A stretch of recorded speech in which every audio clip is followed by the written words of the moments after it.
We aren't dogs and they aren't Pavlov. Let me see if that statement is enough to keep you watching. I'm sure most of us have heard about the experiment with Pavlov's dog, where he trained his dog by ringing a bell right before he fed the dog. And over time, the dog learned that hearing the bell meant that he was going to eat. And as a result, the dog started salivating. Even though the dog didn't receive the food, the dog salivated once he heard the bell. The same thing happens to us as humans. We can be easily conditioned to respond to certain stimuli. Instead of ringing a bell and using a positive reward like being fed, stimuli like fear, hope, and greed can be used exactly the same way. And we talked about fear in our last video, but let's talk about hope and greed, as these three emotions appear to be like the holy trinity of emotions creators try to stoke on this platform in order to get clicks. That's why you see these outrageous predictions for gold and silver, because they're trying to Pavlov's dog you into watching and hearing what they have to say. That said, nothing gets stackers and especially gold bugs excited to the point of having nocturnal emissions.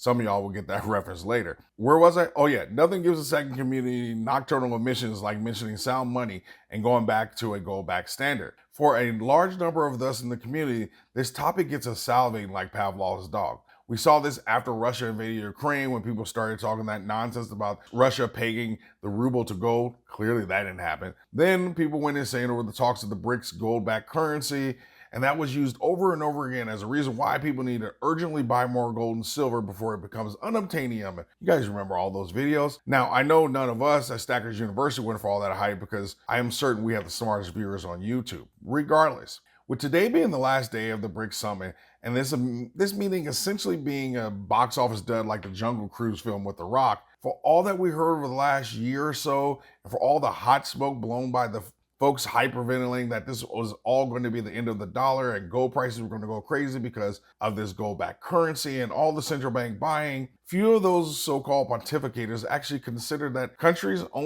central banks only hold about 20% of all the gold, and that most of that gold represents a very small amount of their monetary reserves. No, it was, there's something big coming, and the same recommendation that you always get. You need to buy more gold, and of course you need to buy from their company and their sponsor.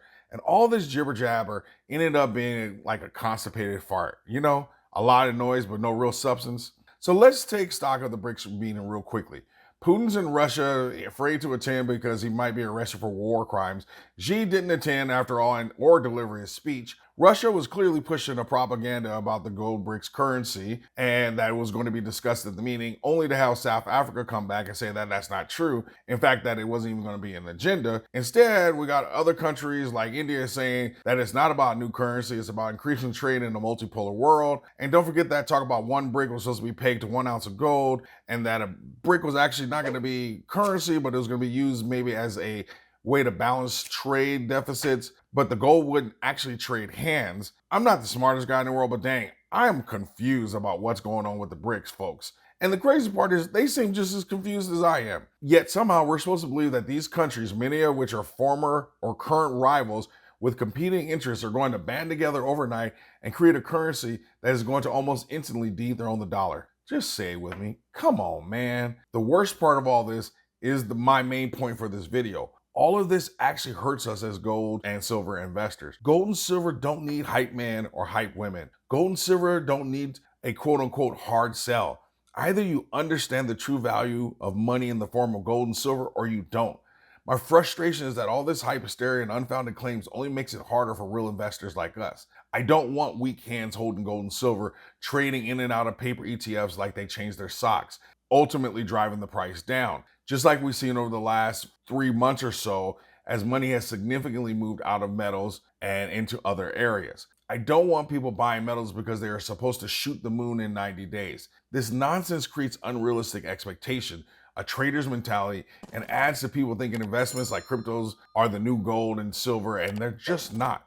The way I see it is the result of all these shenanigans over the last 2 years is that people who bought into metals based off of fear, hope, and greed, is that once they realize that they've been sold a pipe dream, they're going to quickly dump their gold and silver holdings for something quote unquote better. Couple this with the 2 years of hype and the nothing burger of the BRICS meeting, where a gold-backed currency isn't even being discussed, along with Jackson Hole meeting, and I fully expect gold and silver prices to face additional pressure, as news traders always buy the rumor and sell the news. This leads me to another point of this video, which is understanding and separating signal from noise. This weekend we had a Q&A on Discord. By the way, why aren't you on Discord with the rest of us? It's free.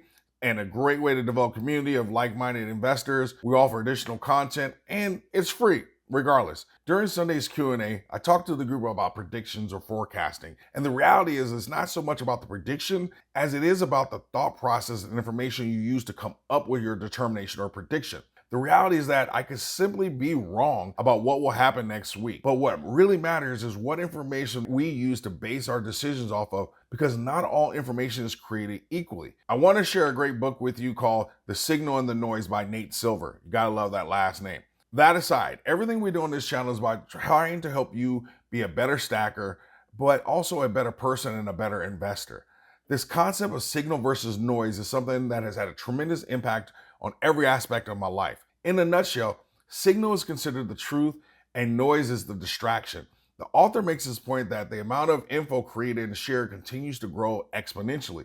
However, the problem is that the amount of useful information doesn't grow at the same rate. When we analyze metals markets, the number of potential indicators are almost too much to process. So our responsibility as investors is to determine what indicators or information are actually helpful. What is signal or truth versus what is noise or distraction? A few months ago, I interviewed Dr. Keith Weiner from Monetary Metals around the time they released the publication, How Not to Think About Gold. I'll link that video at the end, as well as I'll link the publication in the description. The whole point of the publication is about dispelling the myths, removing the noise about what really drives the prices of metals. And it's a definite read. Dr. Weiner essentially made the same point. Signals are what matter and the noise is the distraction. Here's a little relationship advice. Your ability to separate signal from noise when in disagreement with your boo can make all the difference in the world. If you want it to be a productive conversation, don't focus on how the message is being delivered. That's just noise. And sometimes not even the issue is being presented. Instead, you have to figure out what the real signal is, because that is their truth. It may not be that about the dirty dishes as much as it is about them feeling unappreciated, for example. As investors, we have to have a good, solid thesis or belief behind why gold and silver are a great investment, in particular right now. And that has to be built on meaningful information, the truth, and what really matters. In other words, the signals. In this case, signals look like data, charts, trends, ratio, Fed policies, moving averages, bond yields, price action, sentiment, Fed policy, just to name a few. And everything else is just simply noise, and it needs to be treated as a distraction. Noise is what increases the likelihood of someone making the wrong investment decision. Noise looks like central banks buying gold, the famous or the wealthy buyer fallacy, bank manipulation, we're running out of silver, get it before it becomes unattainium, Russia backs the ruble to gold, BRICS currency or gold-backed currency. As you continue to grow as an investor, I want you to learn how to ignore the noise, the nonsense, and learn to focus on what matters.